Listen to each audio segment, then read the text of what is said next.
Tell us a little bit about what you saw and being able to relay that message to Cora when you watched Kimbrel pitch and kind of help out so he wasn't tipping his pitches. So tipping pitches, we hear about it all the time. People at home understand what tipping pitches is all about. It's amazing. And that's remarkable.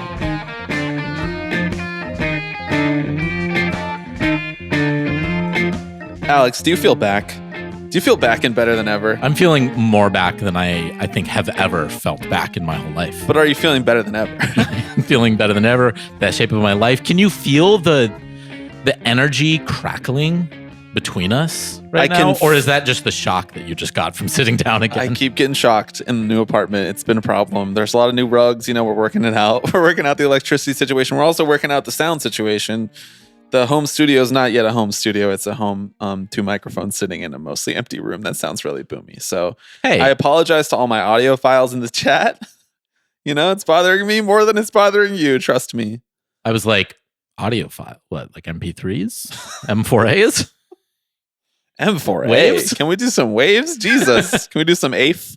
AIF? You know AIF? Yeah, there you go. Mm-hmm. Yeah, I know all about this. I know all about this. This is my job. This is what we do here. Okay, we're back. Are back and better than ever, are those mutually exclusive? If you're back, do you have to be feeling better than ever? Or can you feel back and like the same as always? That's how I feel. I think you can feel back in the same. I don't think that being back necessitates that you feel better than ever. That you feel better than ever. You could.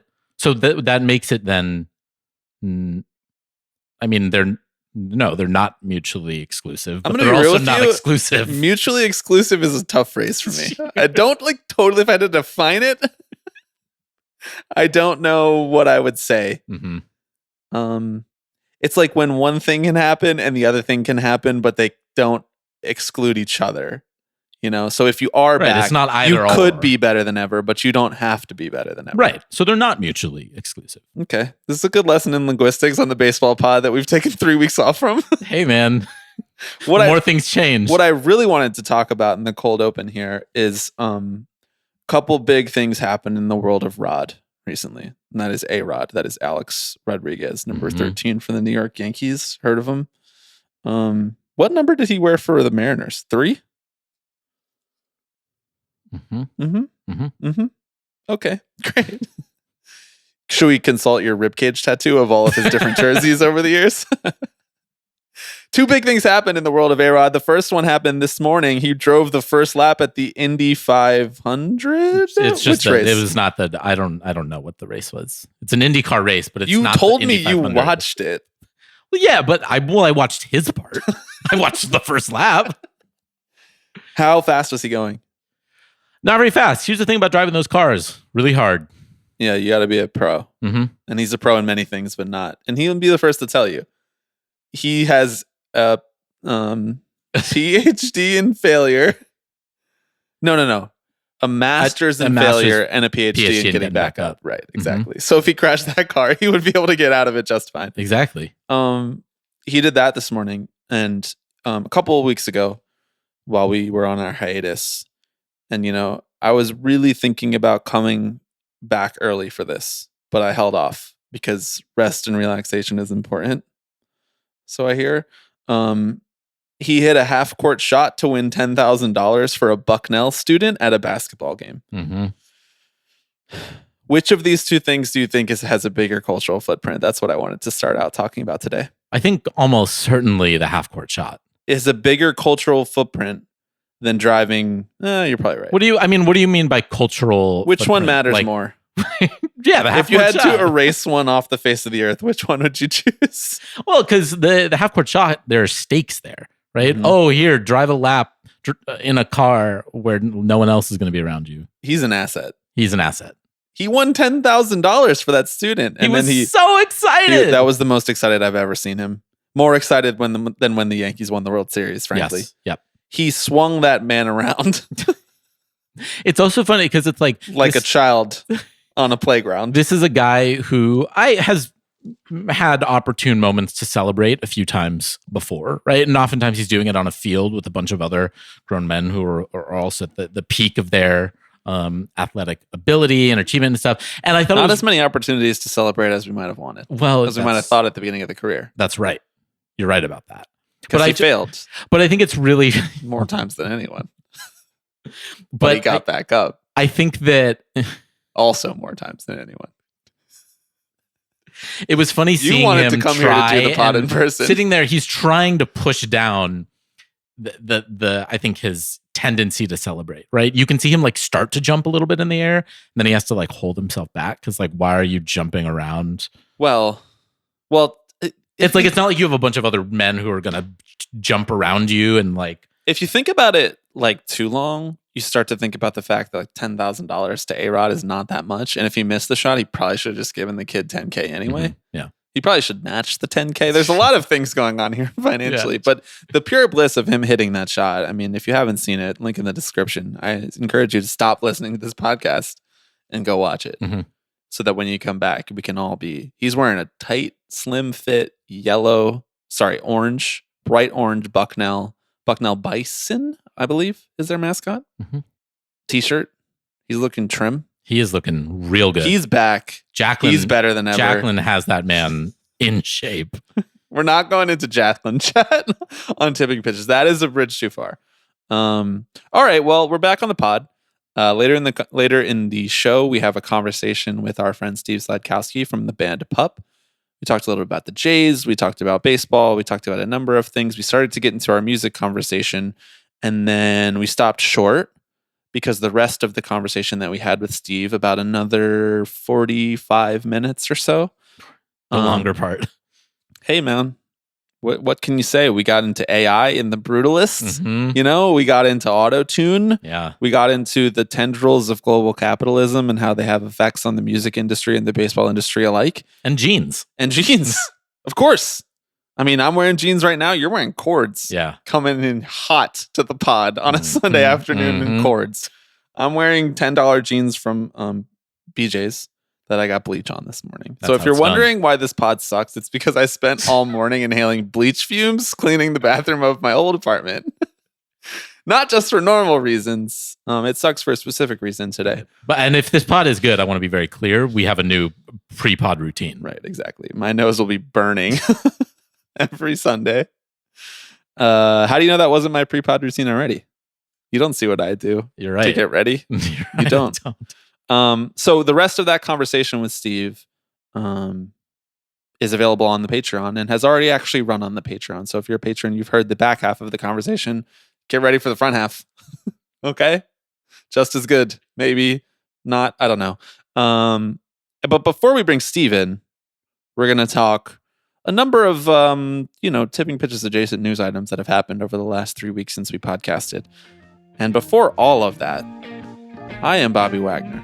I am Alex Paisley. That's right, you are. And you are listening to Tipping Pitches.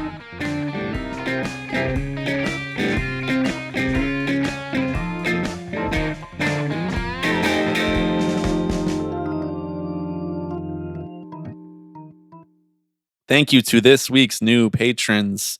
Those patrons are David. Honestly, David, I'm pretty sure I've said your name about 3 times, but you're still there in the new patrons thing. So you're getting a lot of love. Thank you, David. Mike, Rip Van Ruben, and Dave. Different than David. Okay. Dave. Right, just making sure. All right. I made sure Dave is different than David. Thank you to those fine folks. You can get access to the Tipping Pitches Patreon at patreon.com/tippingpitches. Speaking of the Patreon, Alex, before we launch into a really serious topic such as the Yankees facial hair policy, I wanted to talk about a Patreon promo that we're running over the course of the next month and through April. This is going to be a little bit of housekeeping, so strap in, everybody. We've come up with an interesting idea, as we are wont to do. As we are wont to do. We're sitting around, we're chatting, we're like, we have a business. What should we be doing? We're coming up with interesting ideas. So for the month of April, we are going to donate all of our proceeds from the Patreon to a charity which has not yet been selected because we want folks to contribute nominations for that charity. It'll make more sense in just a second. But in specific, we're going to donate them to a charity that helps with accessibility for youth sports, in particular for LGBTQ youth. Given the entire state of the world right now and the tenor of the discussion and actions that are being taken against these specific marginalized folks, we wanted to do something about it, because it can be kind of depressing to just talk about it in front of a microphone all of the time. And so for the month of April, we're going to donate all of the proceeds from the Patreon to this yet unselected charity. And to kick April off, the first episode of the month that we are going to do, and I'm announcing this now because it'll make more sense why I'm announcing this now, because we need questions for it. The first episode of April, we are going to bring back the Power Hour. Many of you have been listening for long enough to remember, for our 300th episode, we did a Power Hour where we fielded 60, well, more than 60, but we selected 60 short form questions that could be answered in the span of 1 minute. And as we answered those questions, we took a shot of beer. That's what a Power Hour is. But it was really just like, it was a sip. It was an honor system. And then the second half of that, we were intoxicated and we did another hour-long conversation. So it was a 2-hour Power Hour pod. We're going to do a similar thing this time. And there's a Google form in the description where you can submit short form questions. These questions can be about baseball. They can be about anything other than baseball. They can be about Alex Rodriguez. They can be about podcasting. They can be about having a small business. They can be about cinema. They can be about music. They can be about art. They can be about literature.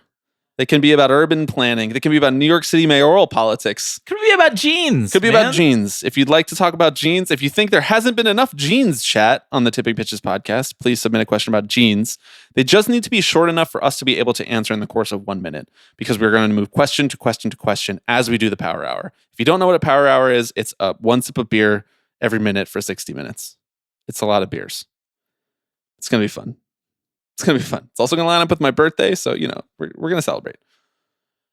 So we're kicking off the month of April with that, posting the second half of that to the Patreon this time. The first half will still run publicly, so if you're asking a question and you're not a current patron, you'll still be able to hear your question answered. The back half, where it gets incredibly chaotic, will be the one that we're going to put on the Patreon. In line with that, what we are going to do as part of the participation of raising the money for the charity, which we have not yet chosen, and we will give you an option to submit a charity of your choice for consideration in the Google form that I've put in the description. In line with that, we are going to, if you donate $12 or more, which is the price of the Tipping Pitches top tier of the Patreon that gets you access to all of our bonus episodes, the whole back catalog, everything that we've ever done basically on the Patreon. If you donate $12 or more to that charity at some point between whenever we choose it and the end of April, we will give you a link that is for 1 free month of our Patreon. So you can get access to that episode, to the second half of the Power Hour episode, as well as, like I said, all of the back catalog of all of our bonus content. If you're already a patron, unfortunately, there's no gifting a free month capability within the Patreon for people who have already subscribed. I hope that, just raising money is good enough incentive to be able to do that. I hope that made sense. Did it make sense? Are there any questions that you have? No, even knowing what we're doing here. No, I don't think. Last thing I'll say is that I will the full bullet explainer of what's happening will be in the Google form that's in the description. Yeah. Just so if you had a hard time following that, or if you're doing dishes and you couldn't hear or whatever, that's all there too. So go check that out, please. Yeah. No, I think you laid it out well. Like you said, LGBTQ rights, specifically trans rights, are under attack around this country. Mm-hmm. And I think I speak for both of us in saying that baseball, sports in general, should be a safe place for everyone to find joy and community and safety. And so while we have a couple potential charities in mind, we don't want to limit ourselves, and we do want to involve you, the listener, if you have one that you feel particularly passionate about. So you will be able to submit a potential charity alongside the questions in the Google form. I guess do it sooner rather than later. Yeah. So that we can let the fine listeners of Tipping Pitches know where their money will be going. But I'm excited for this. I think it's going to be, I had a lot of fun doing this Power Hour with you last time. What an interesting episode of the podcast. Yeah. Like Alex said, please try to submit that as soon as possible so that either next weekend or at the latest the weekend after, we can announce which charity we've selected so that people can start to donate and start to get that free month of the Patreon, so that when we finally do publish that episode as our first episode of April, along with the bonus half of it, everyone who contributes to the fundraiser for the charity that we select will be able to access that episode. If it doesn't make sense and you like really have like a question about it, honestly, just reach out directly. tippingpitchespod@gmail.com. You can also DM us on X, the Everything app, where everything happens. And hopefully I'll see it. You can also message us on Patreon directly if that's easier for you. Right, if you're already a patron. There's a function on there. So, yeah. Yes. Or if you're not already a patron, you can sign up as a free tier member, and then you can message us through there too, without paying for anything or putting your credit card info or anything like that. I just wanted to get all that housekeeping out of the way early because this is something that's really important to us. We want to try to raise as much money as possible by the end of April. And so mentioning it to everybody in our first episode back in March, and, the dual function of needing to start fielding some of those questions so that we have 60 good questions to choose from. Those episodes, though very silly, they end up taking a lot of work when it's a really big mailbag like that. We've done the Power Hour once now, but then for our 200th episode, we did an AMA style mailbag also, where we fielded a bunch of really interesting questions and just getting them all prepared and in place so that on the day of the recording, it's going smoothly. It takes a little while. So, you don't need to do it right this second, but please submit those questions and the potential charities as soon as possible. And we'll be reminding people on the episodes throughout March as well. We have some great stuff coming up in March. All the stuff that you're familiar with, as well as some new stuff that we're excited about. The stuff that you're familiar with being banned topics and the bingo card. We are going to be running those back again.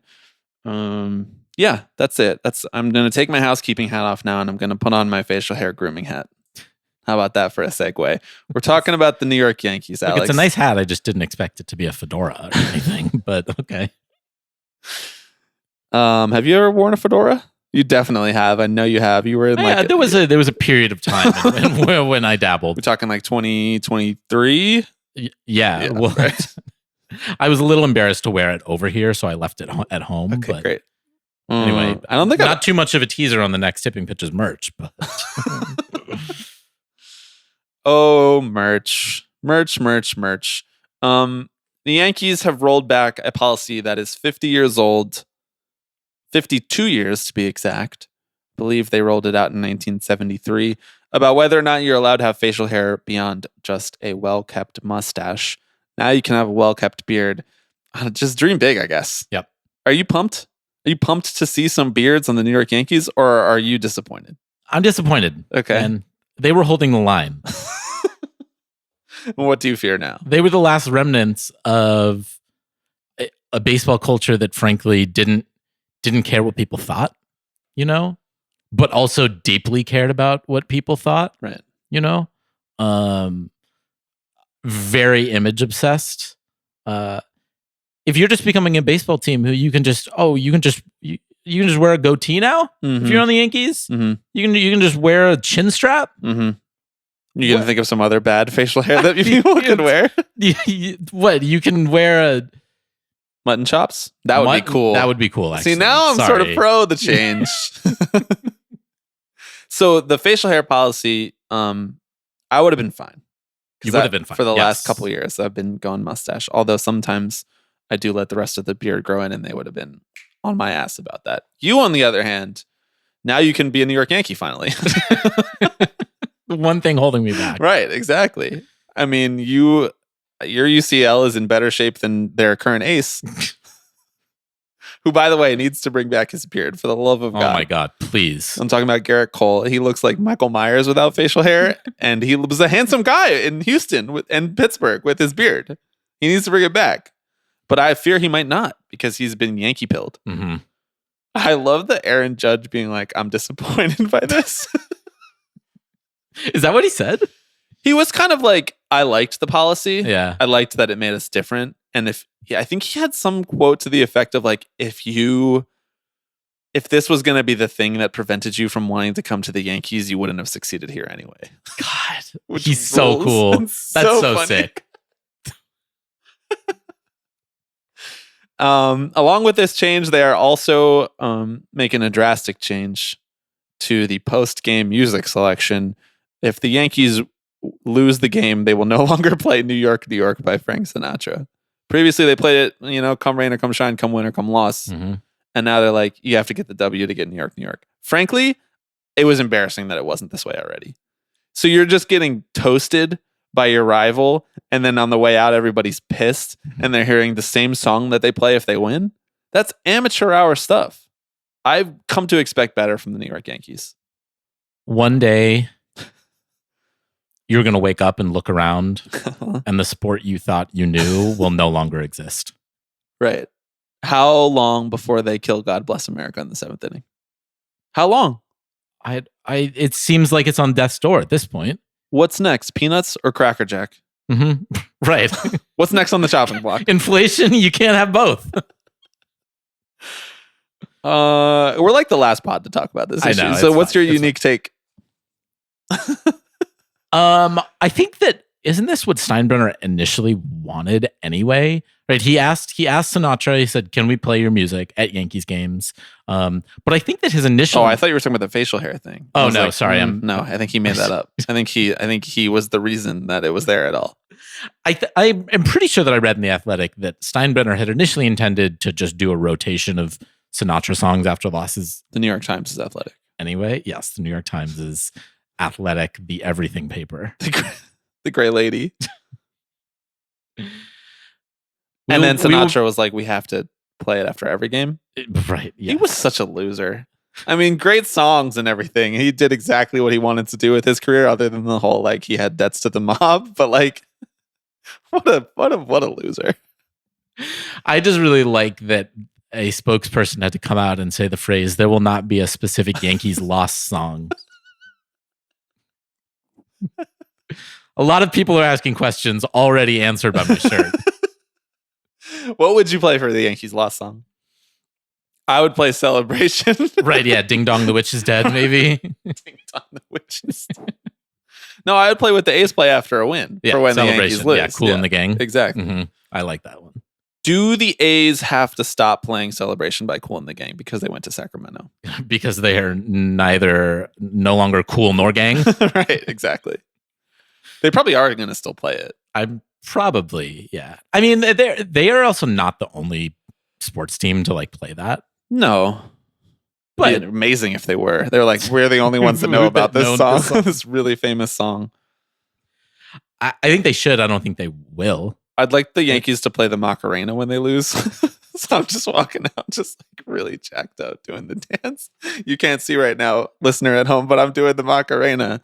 Hey, Macarena. Right. Yeah. Having 3 undercover cops yell slurs at you while you sit there and do the Macarena in your face. They don't have to be undercover anymore. They probably just stand outside the Yankees gates playing Candy Crush.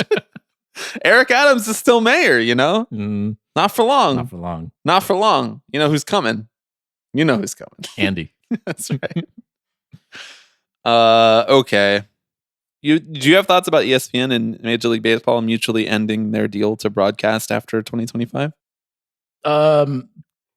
Thoughts about it. I mean, I think that we have kind of known for a while that like this period of time, sort of like 2025, or rather, I guess 2026, because ESPN has the rights to the end of the year. 2026 through 2028 would be like a weird period of time for baseball because they have some of their contracts that obviously were coming to an end. They have the rest of their contracts that are ending in 2028. They would really like to parlay these national contracts into a sort of parlay, you say? I bet they would like to parlay some more. I bet they'd like to parlay. And into a sort of different package, right? One that maybe fits the streaming centric model of live TV that we're in right now. I don't know. I mean, like ESPN is repositioning. Yeah. They're cutting anything that is not core to them. Right. I think that's true. Although this does send a little bit of like a mixed message to me, because ESPN is like officially launching their OTT product, the over the top product, which is like you can watch all of ESPN without a cable subscription in 2025, I believe. Yeah, like later this summer, I think. Right. And so live sports, obviously, it's ESPN. Like live sports is the whole reason as to why you would pay for that if you didn't have cable. Honestly, I think this is more of a relationship thing. I think it's what you're talking about on the ESPN side. It's like they just don't view baseball as core. It doesn't do great numbers compared to some of their other live sports, at least for what it is. It's a really hard sport to drum up engagement for if you're not committed 24/7, 365, because you got podcasts like ours out there just sucking up all the oxygen. How could ESPN Sunday Night Baseball possibly compete with Bobby and Alex? Is what the CEO of Disney is asking himself, right? Yeah. What's his name again? It's not Iger anymore. It is. He's back. That's right. He's back. He's back and better than ever. He's the Michael Jordan meme when he like unretired. Sent that to the Disney board. I'm back. 30. And from MLB's side, so the way that it functioned was that I think there was an opt out after the 2025 season, that if like both parties opted out, then it would be over. Yeah. I think it was like a mutual. Yeah, it was a mutual option. I guess both parties would have had to opt in. Yes. In order to continue, I think for like another 3 years. Right. So what you're saying is the opt outs were not mutually exclusive. I'm on a roll here. I'm doing some serious analysis. I know. Don't make me go back to talking about Bucknell University. What kind of jeans are you wearing, by the way? I already said they're $10 from BJ's. They got bleach on them this morning. This is well-trod territory. And it sounded like ESPN basically went to Major League Baseball and was like, we'll continue to do this, but we don't want to pay what we said we would pay. Yeah. Do you want to renegotiate it? And so then therefore both sides basically said no. Right. Rob said, why would I negotiate against myself? I'm not going to lower the value of our product by taking less money than I said that I would take, especially with everything that's been going on with regional sports networks over the last couple of years, when they've gone into bankruptcy and tried to do the same thing to Major League Baseball for their rights, coming to them and saying, hey, we don't have enough money. Will you take less? And Manfred, in a lot of cases, has said, no, we'll take over those. You voided this contract. We'll take over and we'll broadcast ourselves. We're going to get less than even probably the discounted rate that you were offering us to be able to continue to broadcast the games. But at least we own it now and we can kind of align our packages. That is true. But also at the same time, they've been piecemealing off the streaming rights for games like crazy over the last 5 years in order to juice this, orange or whatever fruit you want to juice. You could juice a fucking apple. Oh, yeah, you could. You could juice a grapefruit. A watermelon. You could. Not at home, though. A banana? You'd have to have some kind of industrial setup to do that. Juice a banana. Maybe a juicero. What's your favorite fruit? That was for the old heads. Okay. What's my favorite fruit? Yeah, mine is watermelon. Watermelon is so good. Yeah. It's the best food, period. Wow. It goes chicken parm, then watermelon. Neck and neck. Depending on the season, one's better than the other. I love strawberries, honestly. Yeah. Bad strawberries the thing about them so is bad. The quality really varies with strawberries, right? And so it's seasonal dependent. I'm sorry. I know. Yeah, a haircut you have to get to. I don't know. And we were talking about ESPN. Anyway, they've been piecemealing off the streaming rights. Right. There's a Roku package, weirdly enough. Who's watching that? I don't know. Isn't there like a Peacock thing? There's definitely the Apple TV Friday nights. Yeah. There was ESPN. There's Fox on Saturdays. There's a lot of stuff. it's hard to know where my baseball is going to be, especially now that I'm a fan. Well, I've always been a fan of the New York Mets, but now that the New York Mets are interesting and good, right? And there's someone else besides the Yankees that they can offer for all of these national games. It's like you might have your team might be streamed in 4 different places in 1 week. Yeah, that's kooky, Alex. That's wacky stuff. Yeah, it's less than ideal. But this streaming future, Rob, clearly this is like his final frontier as commissioner. He'd like to get them in a better place before he's done. That is his stated goal. There's this last CBA and there's the streaming rights. Mm-hmm. That's kind of it for his legacy. He already did the rule changes. There's so few rules that he can even change at this point. He's changed them all. He's gonna have to start changing his own. Right, exactly. So I don't know. I'm curious to see what comes of this. Maybe now we can actually have more than one Sunday night game. That'd be nice. I'm usually editing a pod and I'm like, this game is not good and it's about to end and the broadcast sucks. Mm-hmm. You just got Carl Ravitch who's like, get me out of here as fast as possible. I'm sure he's a nice guy. I actually don't know. Never met anyone who knows him. But it's just not a good product. Yeah. And that was one thing that MLB cited. It was like, you guys are doing a bad job of promoting these games. You don't ever talk about it other than when it's on. Yeah. And you don't cover the sport anymore, which is all true. Right. Neither party in that relationship, I think, was really getting what they wanted out of that deal anymore. And that's on positivity. Mm-hmm. Take that negativity, that toxicity out of your life, Rob. Well, I think it's really interesting that this deal falls apart, a couple of years after one Alex Rodriguez leaves? Mm-hmm. Mm-hmm. I don't see the Fox deal falling apart. Nope. Because we have a deal maker.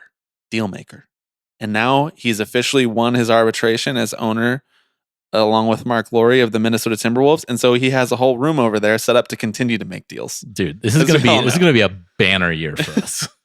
It's going to be bold italics down the line on his deal making reference page.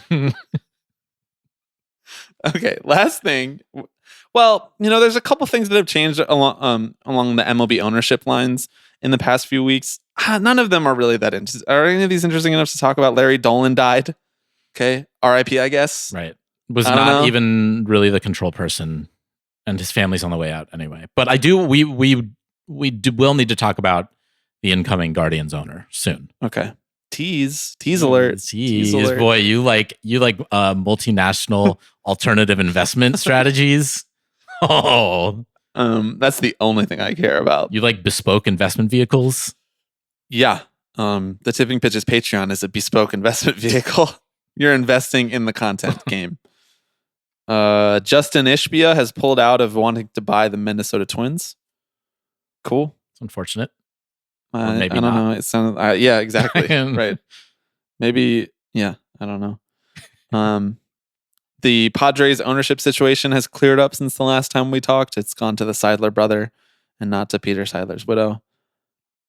At least they started signing some players after that was cleared up. Mm-hmm. It just doesn't sound like this was the preferable outcome. Doesn't sound like there's anything good going on over there. Any of those really pique your interest? No.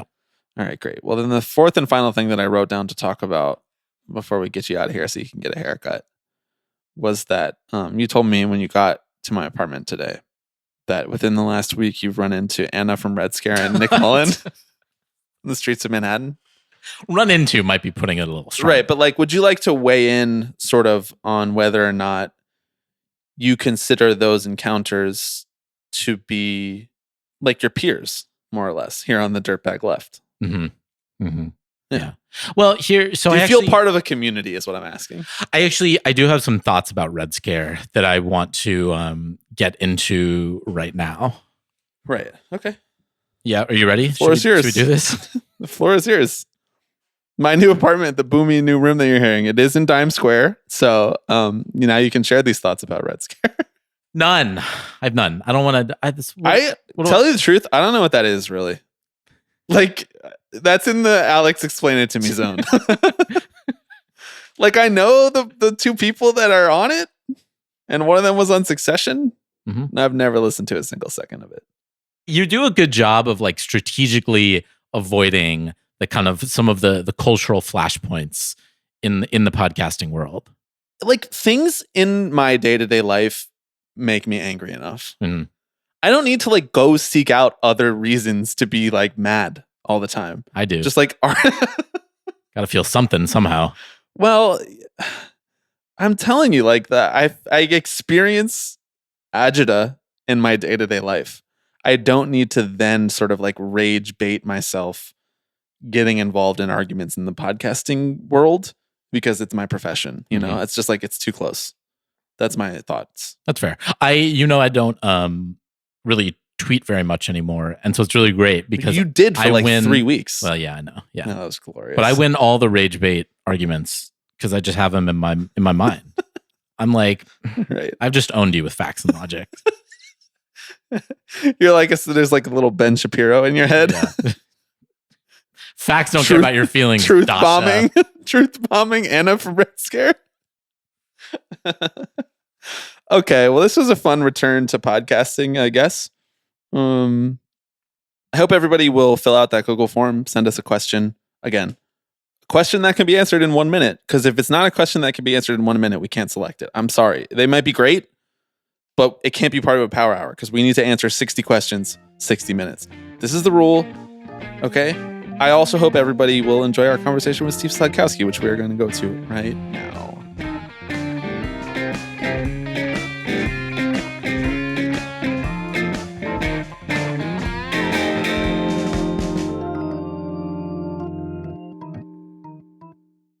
At long last, Steve Sladkowski has returned to the Tipping Pitches podcast, a triumphant return for our favorite and only pop punk guitarist who has appeared on the pod. That's actually not true. Andy Anaya from Pool Kids has been on the pod there too. you go. So you're still our favorite though, Steve. Well, because you've appeared multiple times. How's it going, man? I'm well. It's we were just talking about the snow before we got on mic here, but yeah, it's snowing here now. So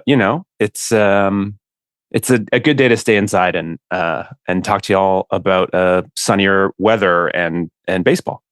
Yeah, it's not quite feeling like baseball season for us yet here in the northeast area of North America, but people are reporting pitchers and catchers. Are you I like to look at videos of guys walking across parking lots kind of guy? Yeah, I don't have time for that. I'm not particularly busy at all, at all. But I still don't have time for that. No. Like the NBA All-Star game is this weekend. I feel like there's like an order of operations here. I'm like, okay, I will pay attention to like free agent signings and the slander for the Jays front office, of which there's plenty. Other front offices too, but that's the one that I obviously pay attention to the most. But no, when it's like I saw something today about some Yankee pitcher who shaved his beard. I was like, I don't give a fuck about that. Like, come on, what are we doing here? Are you guys currently enforcing a no facial hair policy in PUP the band? No, but I did just get my hair cut and I hadn't shaved in a while, so I went for it. But no, certainly not. When do you usually find yourself clocking into the baseball season? Is it like on opening day? You're like, okay, I'm ready. It'll be. I feel like we need the temperature to like really start to not feel like it could be winter for the rest of our lives, And like it is. I think somebody said, Bobby, did you say you got 5 inches in New York yesterday? Yeah. So I mean, we're like they're calling for 10 to 15. Ooh, in Toronto right now. Oh man. So like I'm what the fuck is baseball? Right. But yeah, no, I think it is kind of once the weather starts to get a little bit nicer, I think in March I'll if I'm home, I'll throw on the last bit of spring training. But like I don't like these like inter squad games and like these split team. Like I get that it's like there's like a reason they do it in terms of the players, but like I don't it's not, I don't need to see 4 innings of the lineup that, I don't know. It's not for me. I think they're playing against like engineering students for the next 2 weeks. Exactly. I mean that literally they're playing like colleges. Yeah, which is, right. Like, I love it. It's like maybe the most meaningless baseball, which is a kind of like zen to that. Yeah. It's just like you just kind of it does feel like the ultimate it's kind of like wallpaper, like in a like environmental wallpaper. Yeah. But that's okay. It's never been able to work out. I was actually just thinking about this earlier today. I've never been to spring training, so that to me feels like a different thing. Where like if you actually want to go to Florida for the Jays, anyway. That feels like kind of a different thing in terms of paying attention to spring training, because you're there and you get a hotel. My dad's always wanted to go, so maybe it's like a father-son. We're starting to write a screenplay here, basically. But like, no, they don't finance baseball movies anymore, bro. Right? Unbelievable. Because Hollywood went too woke on us. They just don't want to talk about the great American game. That's right. Famously woke baseball. But yeah, no, I think for the most part, I'm still solidly in kind of pay attention if anything like significant is happening. But basketball is starting to enter peak like silly season, all the trades and stuff. So I'm still pretty in there. I have Raptors tickets too, so I'm at the arena fairly often. How's that treating you recently? Are you excited about the 3-year, $120 million extension for Brandon Ingram? Totally. We just left Alex in the dust, by the way. No, absolutely. Really quickly. I am. I mean, it's nice to see somebody in Toronto signing players. Any contract? Yeah. No, it's. But I feel I definitely feel the pull. I like circled opening day in my calendar and was like, maybe I'll go with my dad. It's like right before we hit the road for the year. We get a little bit of a later start for like an album cycle, so that's kind of actually a nice thing to have, because I'm just kind of chilling for the next couple of months at home doing a whole lot of nothing. Yeah, I was going to say, what have you been up to lately? But I think the answer is making an album, if I understand correctly. Yeah. So the record's done. I guess we're recording on the day that it got announced, but it's going to be out May 2nd. And it's called Who Will Look After the Dogs. We finally like leaned into the, but other than that, we did just finish a run in Canada with Sum 41. It was like their farewell tour. So we got to do, speaking of the Raptors, speaking of, Canadian winter sports, like we did all the hockey arenas and stuff. That was really cool. Really new experience for all of us. I have a foam roller, like a giant foam roller that I stole like in the Winnipeg Jets dressing room. That's just like in handwritten letters. It says property of the Dallas Stars. Just got to do some degenerate shit in like NHL arenas, so that was fun. But yeah, other than that, it's just been prepping, practicing the new songs, and prepping to go out on the road and put the record out. And weird. It never feels more like an email job than sort of right in that like sweet spot of getting ready to announce stuff and put out the record. I'm just okay, this is just normal for most people, but for me, I'm like, yeah, it's weird, but you're getting CC'd onto threads about announcement. Exactly. Yeah. Like what color should the crew neck be? And you're like, I don't fucking know, man. Like, what are you talking about? But that stuff is, it's nice to have like that much input and kind of granular control. I think it's made the four of us so neurotic in a lot of ways, but that's that's it. That's the kind of trade-off of being in sitting around and being able to talk to you guys, or I almost took edibles earlier today, and I was like, wait a second, I have to. That would have been interesting. Yeah, I have to talk later. It's made the four of you more neurotic. I'm sure none of you were ever prone to neuroticism in any other aspects in any way or shape. No, or form. Certainly not. As baseball fans, you don't ever feel neurotic. Exactly. Steve, I'm really excited about Who Will Look After the Dogs, May 2nd. Just going to keep saying it. That's good plugging. But you're also a content creator now. Let's talk about the newsletter. Let's talk about more bad stuff. You're getting into the content game, you guys. Yeah. Speaking of things that could make you neurotic, starting a Substack feels like pretty high on the list of things that could make you crazy. But that's never stopped us before. Yeah, we started that. I don't know if you guys are familiar or people who are listening are going to be familiar, but we sort of just before the pandemic and then into the early pandemic, we we had been making these like zines, that were kind of fun and just like a fun sort of project to do, like goofy sort of creative stuff that was like about the band, but kind of not, I don't know, it didn't feel like as serious, and people liked them and they bought them, and we like put like little 7 inches in there and stuff. And it just felt like kind of a natural way to do that on a little more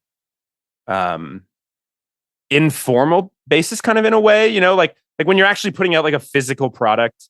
Like I was just saying, there's more email, there's more, you have to deal with layout, you have to deal with all sorts of like, the actual act of making a thing, which is really important, and I think is valuable in its own right. But the Substack was kind of a fun way to just take some of that spirit and make it a little bit lower pressure. So yeah, we've been doing that.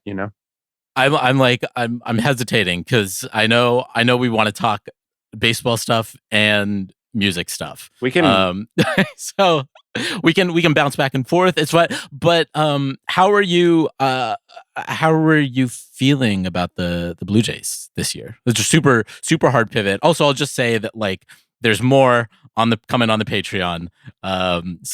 Sure, yeah, absolutely. I mean, how do I feel about the Blue Jays? Yeah, the vibes might be a little sinister, like just a little. I think, obviously, the New York Mets took our guy. He was supposed to be our guy, and the Mets took him. So, other than that, 2 years in a row missing out on being the bridesmaid to the marquee free agent that changes the trajectory of a franchise for the next decade plus. Sure, yeah, I feel great. Getting Max Scherzer is kind of a fun thing. I think Anthony Santander, like if you can keep him healthy and he doesn't lose some of the bat speed, like that's a guy that you've missed, like a switch hitting guy who has legitimate power. That's the kind of bat that feels like the Jays have never had in this sort of iteration of the team, the like sons of former players era, like even I think when they were sort of fun and made that run with like Marcus Semien, that year, it's like he was still a predominantly right-handed hitting lineup. So that's cool. I think if you can at least not waste what should still be like a very, very competitive pitching staff, the way they kind of did last year, that was kind of the most frustrating thing. It was like, well, we've had these couple of years of like really great starting pitching. Like that's kind of been an asset for the team, even going back to when they signed Hyunjin Ryu, and then I mean Jimenez to do a little defensive stuff. Hopefully Dalton Varsho's not hurt for too long. I don't know. It's just like we don't have a third baseman. And yeah, there's definitely, if they had added one more bat, I would be probably a little more like cautiously optimistic. I think I'm sort of neutral right now. I do hope that they also, if they're not going to add another bat, whether it's Bregman or whatever, then they have to pay Vlad. I think it's we're long past this being like a show us before we pay you thing. I think he's legit. You've missed out on the other free agents. He wants to stay here. Like I think this is sort of the central question that's going to hang over this, like, playing college kids type of the preseason. Well, I guess that was long-winded, but no, that's that. I was going to say this is great because I also haven't followed the Blue Jays season. So you're naming players. I'm like, oh, they got that guy. That's great. Mm-hmm. Max Scherzer in a Blue Jays uniform. That's fun. That's kind of exciting. I mean, we'll see if he actually pitches more than 12 games. But I wish you the best on that front. I think the thing about it is, they signed him for a year.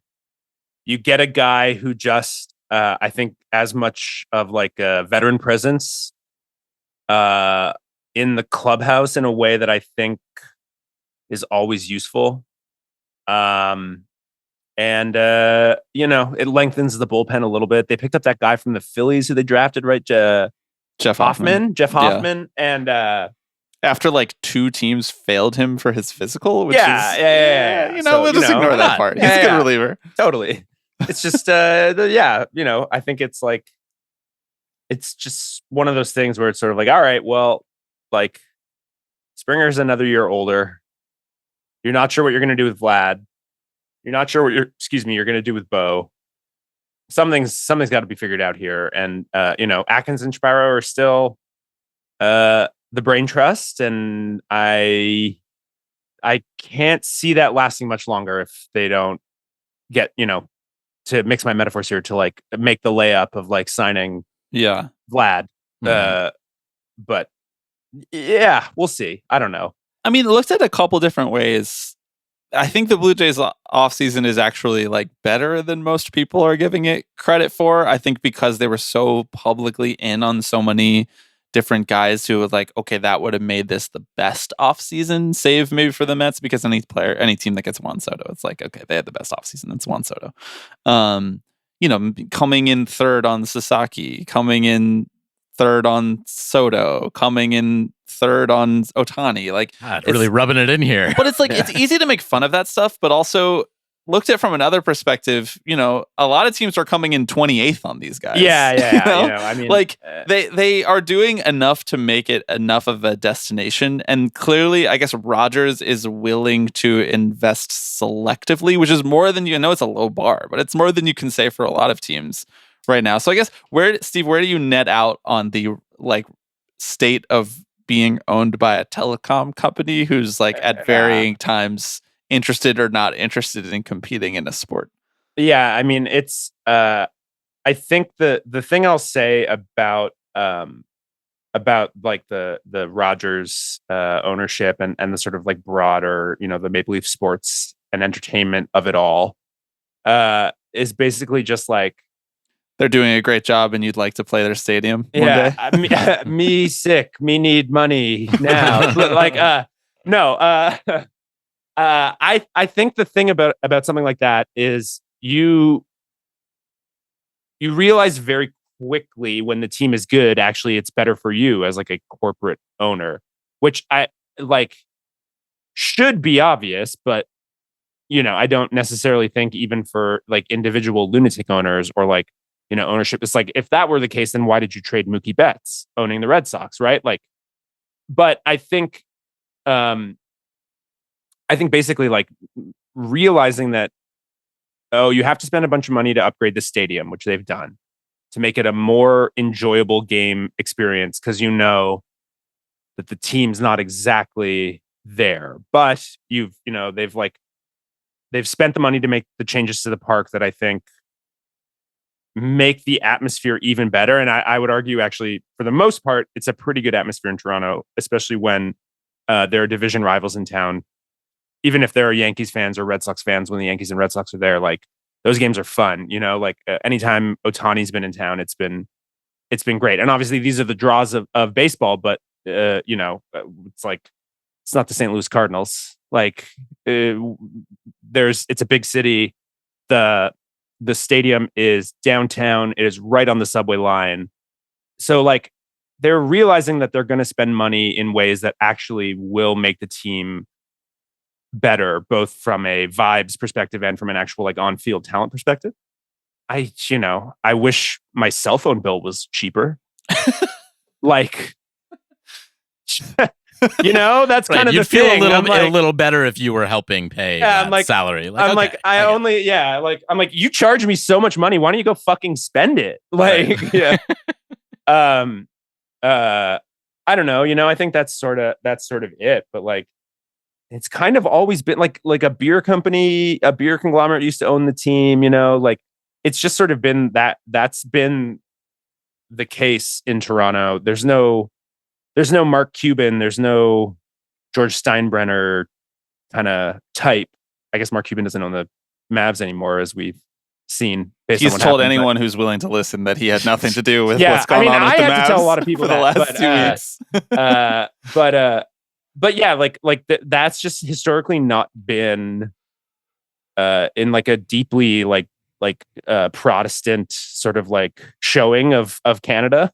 Like it's never been like an individual. Like it's far too conservative here, and like in just a like founded by a racist alcoholic Scottish person. You know, like so a corporation was always going to own the team. So I guess it's sort of is what it is.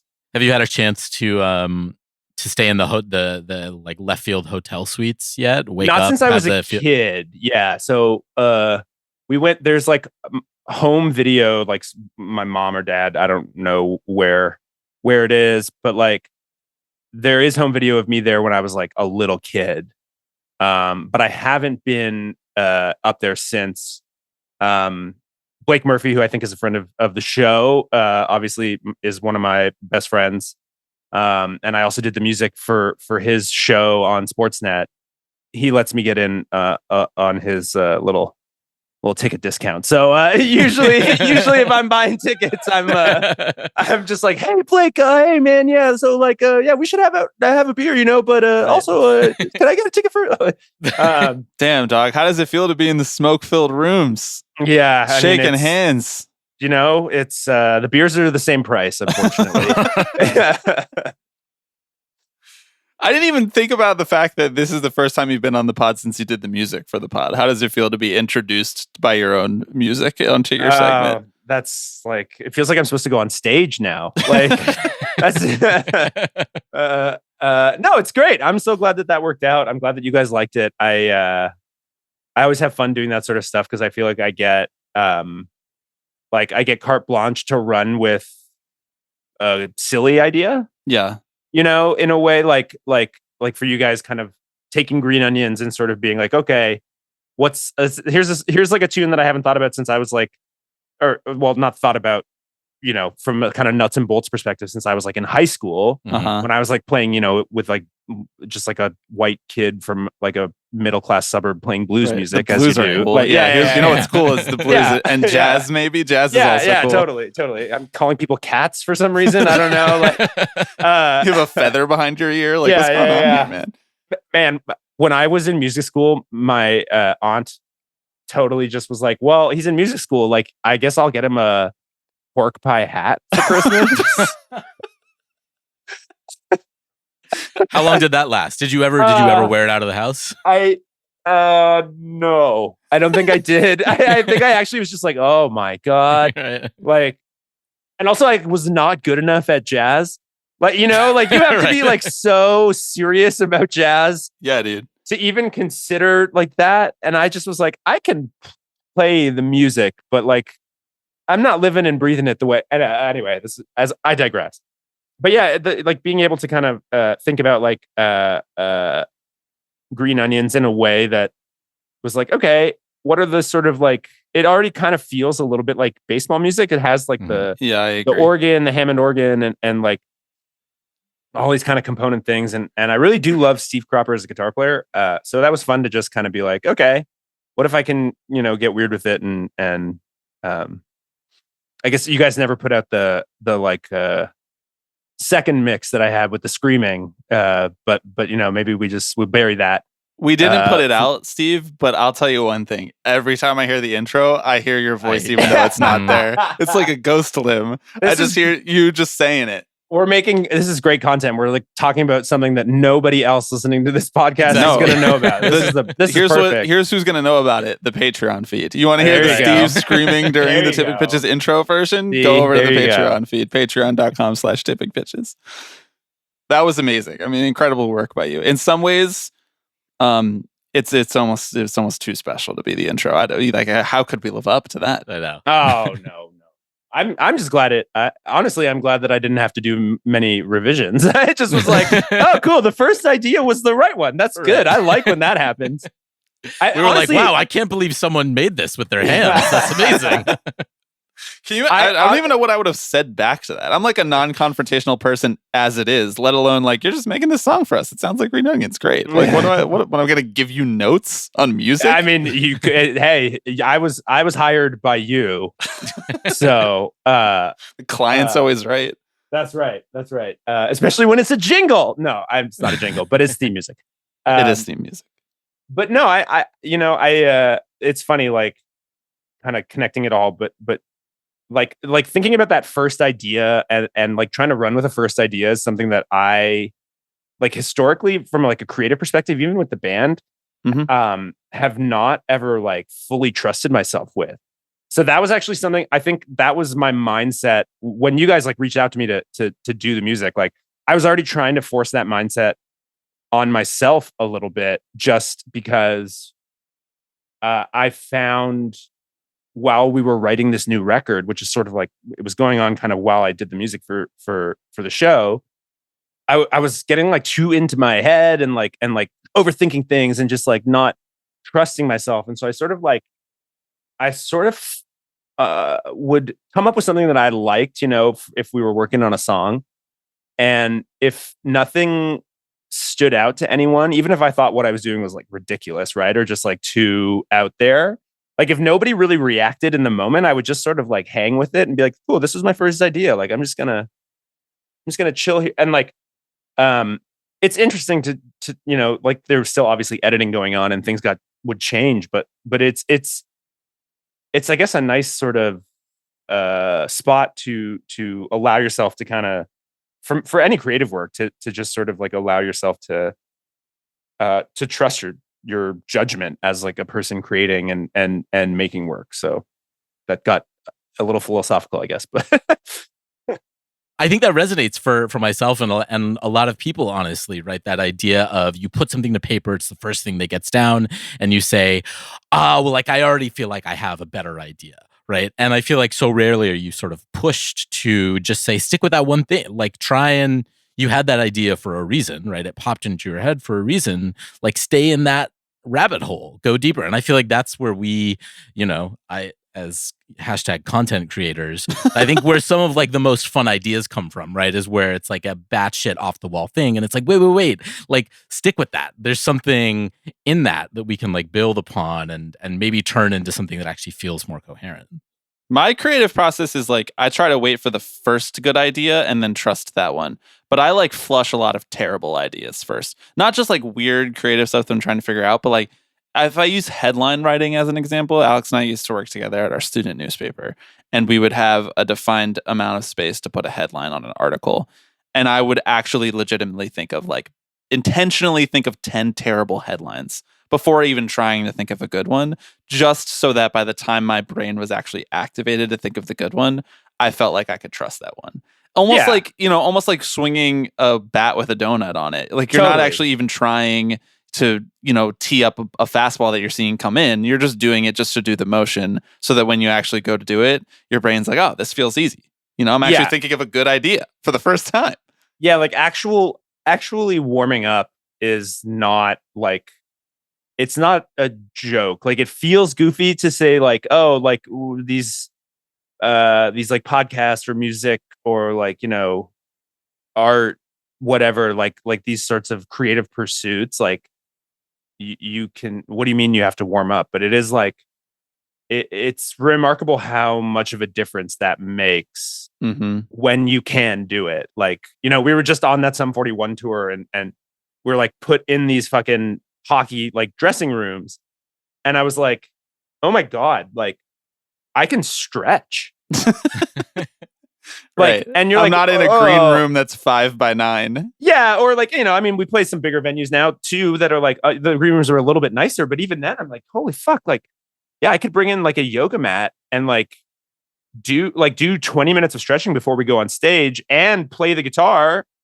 And like, I have an hour of like warming up my voice and my hands and like stretching. And you're like, oh, it's way easier to be on stage. And you just kind of are a little, it's like, basically what I'm saying is I should be paid like a Major League Baseball player. Right. Hey, no arguments here. Yeah. Like if I was to rearrange society, I would have some notes, I'd have some notes about who gets paid what. Yeah. Steve, is there anything else, a take that you've been harboring for a long time that you want to get off your chest? and or just your generic promo stuff that you're contractually obligated to tell people when you make media appearances? I think that when the roof got torn off of the Rays stadium, it was a sign from God to move the team to Montreal. And I know that hurricane was very bad. And I do not mean to make light of the serious ways in which the changing climate is affecting people's lives. But Jesus fucking Christ, move the team, man. Yeah. Mm-hmm. And no, other than that, I'm in PUP. We have a record coming out May 2nd. We will be, I'm sure, all over the world. But yeah, it's puptheband.com. Record's out May 2nd. Steve, thank you so much for coming on. We really appreciate it. Thank you guys. It was a pleasure. Anytime.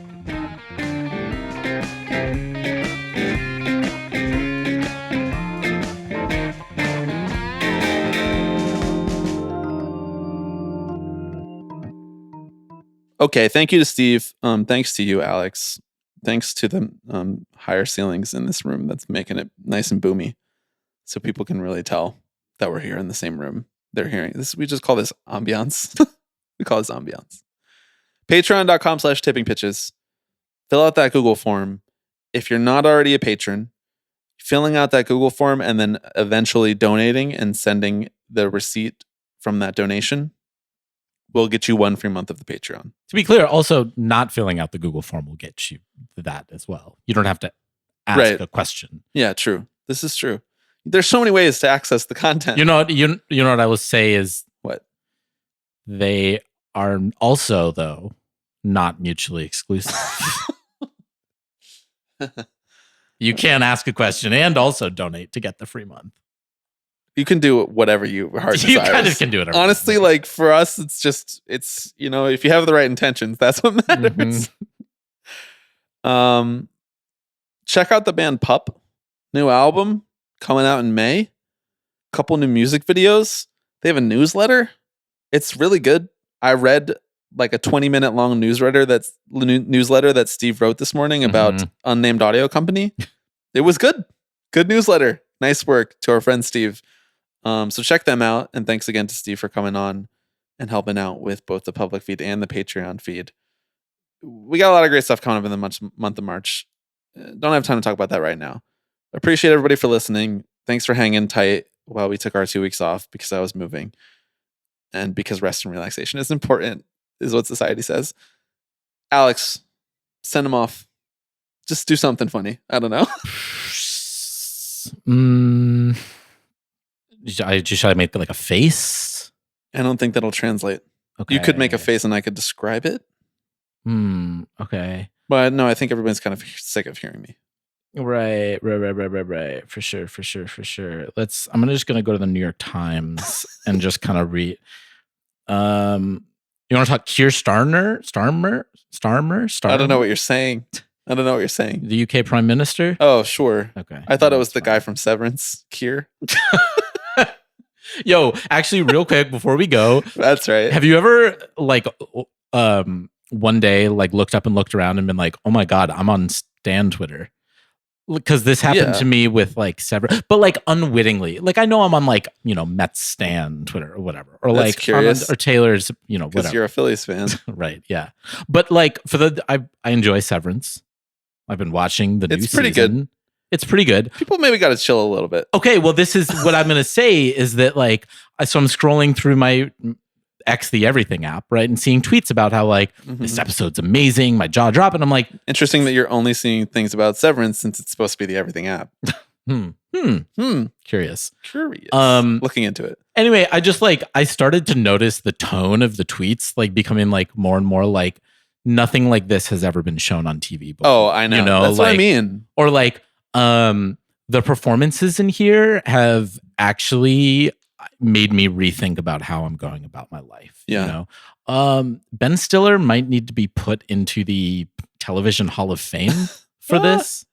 I mean, it's really good. It is a really good show. It's a very good show. I bring that up to say that I woke up yesterday and was like, oh, I'm no longer liking the tweets of critics. right anymore. And normal people who go out into the world. Right. That's right. You're liking bot accounts. Right. I'm liking like Helly, Mark Helly fan accounts, you know? My take on Severance, and maybe this will piss some people off. You can't do what they're doing and not just make a movie. It's too artistically intensive to be a week in and week out TV show. I just lose the thread week to week. You know, like what brings you back about TV is like narrative churn, character situations. What it is an incredible work of art, but it's like almost too good, like visually and performance wise, for it to be cut short to an hour every week. Yeah. Like, I'm almost like this. I know I'm always like, this should be a movie. Every TV show should be a movie, but like this should have been a movie because what it's striving for, honestly, is I think like the 2020's prestige TV version of Lost, where it's like this mystery box in the center. Comparison a lot. Right. And we don't know what's really going on even all of the time, but we're here for the vibe. But what Lost had was like, number one, like a location that was really unique. And this was the first time they ever did this, but it wasn't like so cinematic like this. You know what I mean? And clearly Stiller's like, I want to be an auteur. I want to be a director. And I just, for everything that I love and appreciate about it, I'm just like, I'm not as interested in it as I want to be when it's time for the episode to come around every week. Because episodic TV should be like, you know, Gilmore Girls, where it's like, boom, another banger where we got so much plot, you know? Right. Where you're and like, I just learned so much more, but I have so many yes. more questions now. I can't wait for next week. Yes, Yeah. exactly. I don't think this it's like is that. And I think it's a great piece of art. I just don't think it's the greatest TV show ever. I mean, I don't either. I also don't think it should be a movie. This is weirdly one of the only TV shows where I'm kind of like, I wish they just dropped it all. I really just want to binge this. I want to know. Yeah. No, I know what you mean. Mostly, Maybe if I was like 19, I would want to binge it because I would just like watch it all in one day, you know, and like till 4 a.m. And Right. I'm like, well, that just blew my mind. But now I'm just kind of like, I don't know, I have laundry to do, you know. It's just like, so you're just anti-binge also. I'm anti things that take me 12 hours, you know. So much of TV now is just asking people to consume 12 hours. Like, what if we didn't consume 12 hours? People whine about movie length all the time. I'm like, how about you compare it to the length of a TV show that's much worse? I'm not talking about Severance anymore, even. I'm talking about like bullshit prestige TV series like Alfonso Cuarón is making. I'm like, make a fucking movie, Alfonso Cuarón. Now we've fucking jumped the gun. I'm out. All right, please leave. Thank you everybody for listening. No, this has been wonderful. Thanks. I hope that Amelia Perez didn't win Best Picture. I don't know. Thanks for listening. We'll talk to you next week. Hello, everybody. I'm Alex Rodriguez. Tipping pitches. Tipping pitches. This is the one that I love the most. Tipping pitches. So we'll see you next week. See ya!